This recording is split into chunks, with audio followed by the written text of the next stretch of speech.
Finance Minister Bill Morneau listens to a question during a news conference in Ottawa last week. WATTIE, Reuters. Bill Morneau and Ahmed Hussen will each face a 4-hour grilling on the floor of the House of Commons this week as the Conservatives target the Ministers of Finance and Immigration. Once a year, the official opposition can subject two cabinet ministers to lengthy questioning about spending in their departments.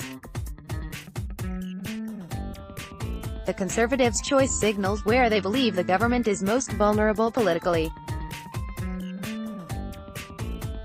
"We want to know how he's going to get us on track to a balanced budget," said Conservative finance critic Pierre Poilievre, who will also be asking the finance minister about the government's carbon pricing plan. Story continues below advertisement. Mr. Morneau has also emerged as the government's point person on talks with Kinder Morgan aimed at keeping the Trans Mountain Pipeline construction project alive. Immigration Minister Ahmed Hussen responds to a question in the House of Commons on deck 12. Sean Kilpatrick. The Canadian press. Meanwhile, Mr. Hussen, the immigration minister, is expected to face questions over the government's handling of asylum seekers at the Canada-US border. Parliamentary expert Jonathan Malloy, who chairs the political science department at Carleton University, said the two ministers were likely chosen because of the importance of their files, but also because the opposition expects they may not perform well under lengthy scrutiny. Particularly Mr. Morneau. He's had a lot of pressure placed on him in the last year and he hasn't always been able to hold up as well as some other ministers. Professor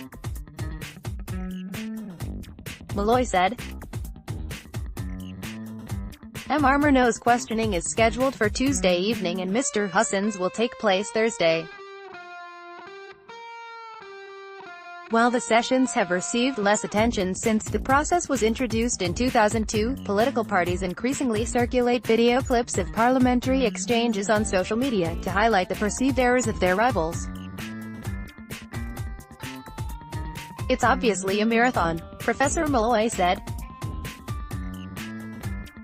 "At the point of 4 hours, you wonder, what really is the point? It's clearly about wearing the person down and embarrassing them.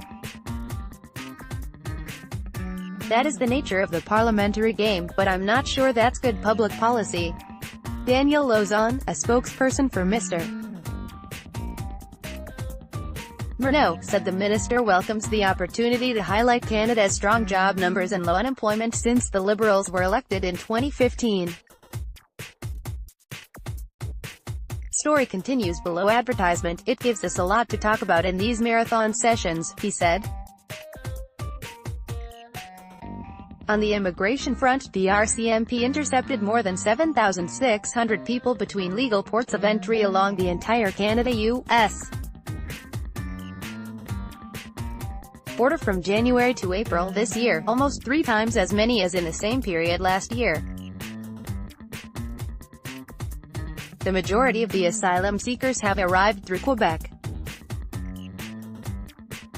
If the numbers continue to increase into the summer months, Canada will be on track to significantly surpass the 20,593 border crossers it took in last year.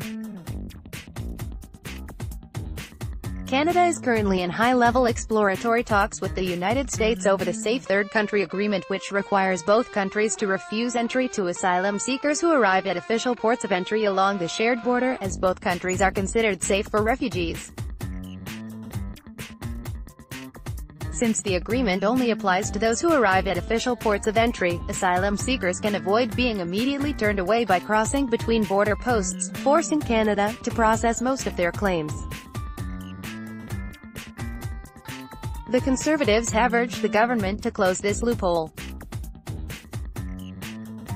Public Safety Minister Ralph Goodale issued a firm reminder to border crossers on Monday, that seeking asylum in Canada is not a shortcut to bypass regular immigration procedures. Canadian Press. Former Liberal House Leader Don Boudria, who introduced the marathon grilling sessions in 2002, said the process has strayed from its original goal of encouraging MPs to focus on government spending. He also said the late-night discussions tend to be ignored by the public and the media. Very few people are interested in evening debates, he said.